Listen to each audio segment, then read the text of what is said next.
Tara, as you look out at the various career newsrooms that are outside the Beltway, I mean, this discussion sounds a lot like what I hear from people all the time. Because we're in Washington, we're concerned about process and votes and bills and polls and stuff. What's your sense of what's on the mind of people? I mean, one other political thing we throw into that is we've got elections for governor coming up in New Jersey and in Virginia later this year. The Democratic candidates are very strong. And I would point out, apropos of something we've tangentially bumped up against in this conversation, they're women. They are strong women. One ex-CIA, one ex-military, I hope they win by a lot Let's call and them cold, stick calculating, unemotional, and effective leaders. and strong women who Very. are standing up to weak men. And I very much hope we can put a stake through the heart of this idea that Americans won't elect a woman, et cetera, sooner or later. But We will. talk to me about what your sense of the vibe is outside the belt. Yeah, no, it is. This is why it's so important to not let sort of the rest of the attention economy focus solely on what's happening in LA, though it is an important, obviously important story. But because actually on the ground in all of our states, it is the Medicaid cuts. It is the job losses from the Medicaid cuts of essential workers. My best friend from high school here in Rhode Island is going to potentially lose her job in the birthing center as a nurse's aide, an essential worker, because our hospital is considered rural because of our population size, and they're going to lose all of their Medicaid funding, which funds the 500 births a year they do.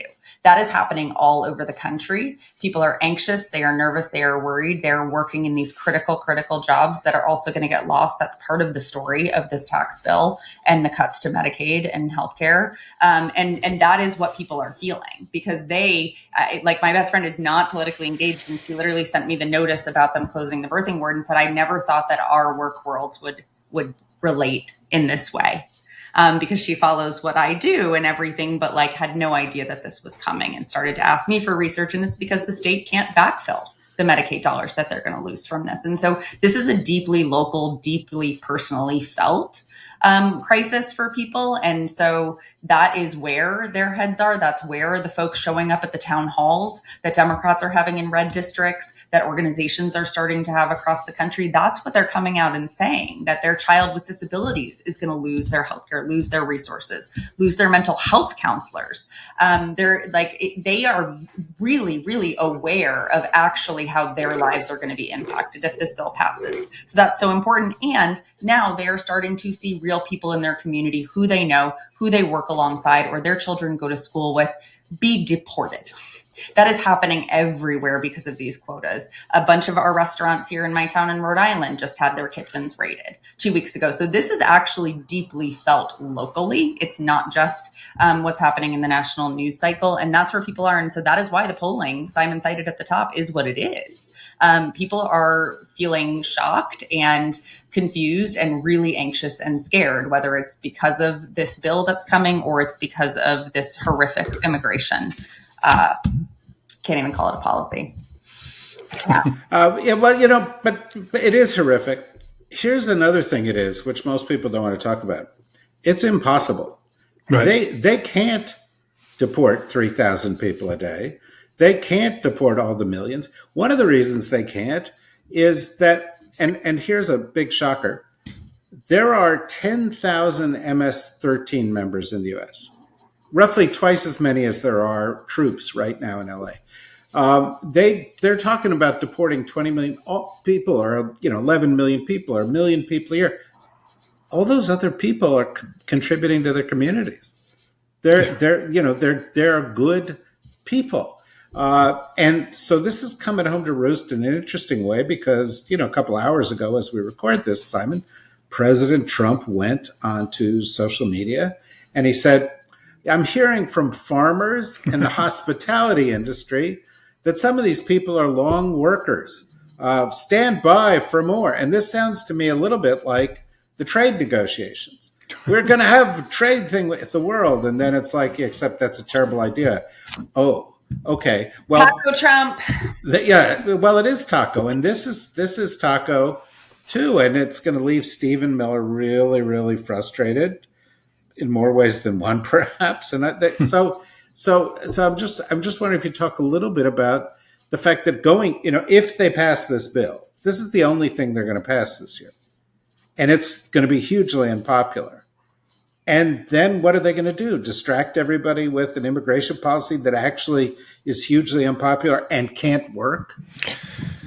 I mean, I think this is a really important, grounded conversation, and Tara's sort of bringing it back to local communities that are seeing this happen all across the country is one of the reasons this thing has turned so unpopular. I remember there was a story in the last few days that I read about a person in a local community saying, "You mean the guy that who's been making pizza for me for the last 20 years is somehow like a terrorist?" Right? And they, I think that, look, I think what the American people are beginning to understand is that Trump is waging a really aggressive campaign against their interests and against their lives and against their futures. And, the tariff bill is going to cost everybody money and raise the prices on everything in America, right? The reconciliation bill is going to devastate healthcare coverage in the United States for tens and tens of millions of people and make their lives far worse. This mass deportation bill is ripping communities apart, and people are losing workers. They're not going to be able to run small businesses. This is going to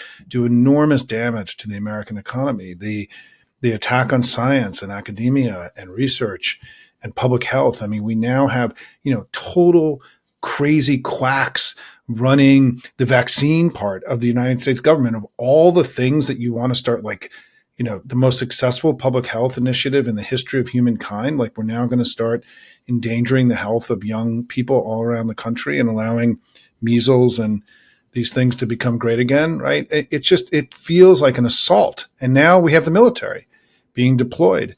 And I go back to something, David, that both of you, and this is why what I wrote about at Hopium today is how unsustainable this policy is, this immigration policy, because what's happened is that Stephen Miller now realizes that the only way that ICE and DHS can be successful is if the military is with them when they go into these communities.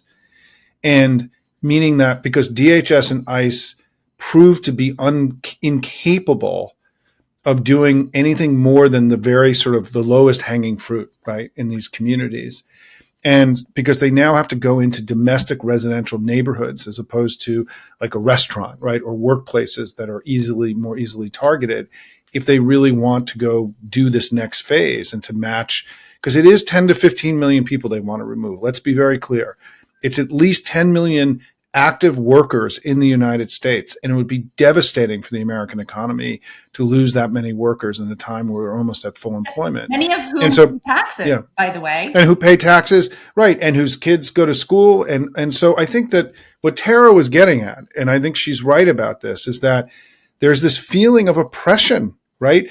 And where all of a sudden Washington is now working against us as opposed to for us and with us, in a way that many of us have never really experienced in this way, it's not abstract.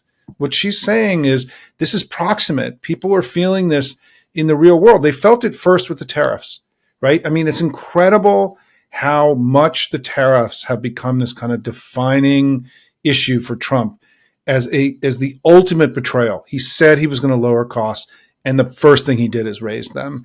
And so it's also what's happened is that for a lot of people who voted for him, I mean, the people that kind of wandered to him at the end, the last ones in have been the first ones out. I mean, those are the people that have abandoned him in polling in the last few months because this is not who they thought they were voting for. They thought they were voting for a guy who was going to make their lives better and cut their costs, and they were going to go hang out with Elon and get crypto rich and all the other crap they all thought they were going to get.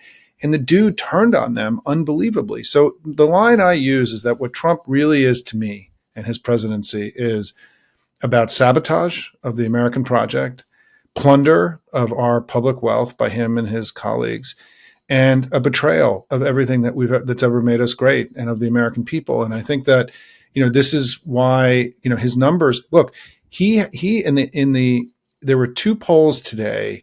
The AP poll, he was down 21 points, 39.60.